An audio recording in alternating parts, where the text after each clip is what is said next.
नमस्कार साथियों, आज आपके सामने जो टॉपिक मैं लाया हूँ कि क्या इतिहास से कुछ सीखा जा सकता है, क्या इतिहास इंसान को कुछ सिखाता है।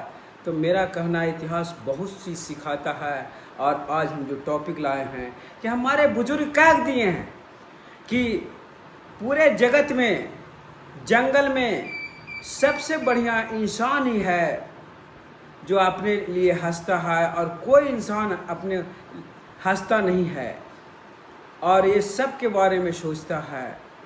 लेकिन ये प्राणी, कोई भी दुनिया में ऐसा प्राणी नहीं है जो अपने जाति को मारने के लिए सोचता है।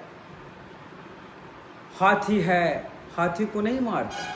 शेर है, शेर को नहीं मारता। सब अपने प्राणी को बचाते हैं, सब अपना एक जाति को बचाता है। लेकिन एक इंसान ही है, एक इंसान ही है जो कई तरह से दूसरे इंसान की हत्या करता है या करवाना चाहता है।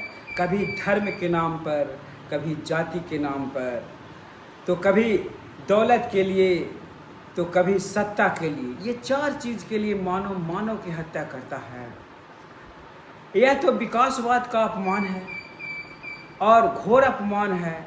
मतलब इंसान तो बंदर से भी बदतर हो गया है। दुनिया का इतिहास हिंसा के इतिहास से भरा पड़ा है। तो हमें इस विकासवाद का प्रभाव नहीं कहना चाहिए। विकासवाद का आशय क्या है? हिंसा घटती जाए और अहिंसा बढ़ती जाए। तब यह मान लेना चाहिए कि विकासवाद की दिशा सच्ची है। मगर विकासवाद का साथ संवेदना बढ़ी है क्या? धर्म कम से कम अहिंसा के मामले में निष्फल साबित हुआ है। विज्ञान एटम बम तक जरूर पहुंच गया है, परंतु एक इंसान दूसरे इंसान के दिलों तक नहीं पहुंच पाया है। और इसमें क्या विज्ञान की गलती मानी जाएगी? गलती विज्ञान की नहीं, इंसान की है, इंसान की मानसिकता की है। पूरा पश्चिम एशिया हिंसा के चपेट में है। उधर इस समय रूस और यूक्रेन के बीच युद्ध जारी है। यह युद्ध कब बंद होगा? कहाँ जाकर इसका अंत होगा? क्या यह पूरा मानव जाति को समाप्त करने के लिए व्यग्र है? कहा नहीं जा सकता। कहा गया है कि विकासवाद जो अमीबा से शुरू होकर आदम तक पहुंचने में इतिहास को लाखों साल लगे। महात्मा गांधी के बात को समझने में कितनी सदी बीत जाएगी। गांधी ने समस्याओं का समाधान के साथ कई अन्य उपाय बताए थे। अफसोस अब वे हमारे बीच नहीं रहे। सवाल यह है कि आखिर अहिंसा सहज कब बनेगी?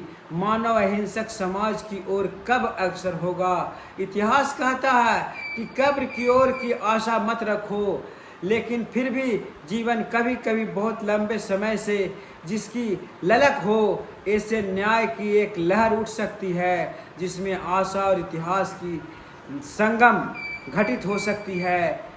यह विचार यह गहराई औरंगजेब जैसे बादशाह को समझ से बाहर की बात है। उसमें इतना विवेक नहीं था कि न्याय और अन्याय के बीच अंतर समझ सके। हिंदुओं को सताना उसकी हॉबी बन गई थी। यह सब वह इस्लाम के नाम पर करता था। छत्रपति शिवाजी महाराज औरंगजेब को पत्र में लिखा था कि अल्लाह तो सभी इंसानों को संपूर्ण जगत का पालनहार है, यानी रब्बिल अलमीन है। सिर्फ मुसलमानों का रब्बीन मुस्लिम नहीं। क्या ही खूबसूरत बात है। शिवाजी महाराज औरंगजेब के सच्चे इस्लाम का मर्म समझ रहे हैं।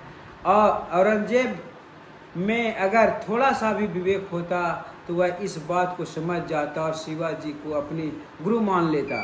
पगड़ी का बल अंतिम सिरा याद दिलाता है कि धर्म, सत्ता और समाज परतों में न्याय को खोजना आशा और इतिहास का एक सूत्र में पिरोने जैसा कठिन कार्य है।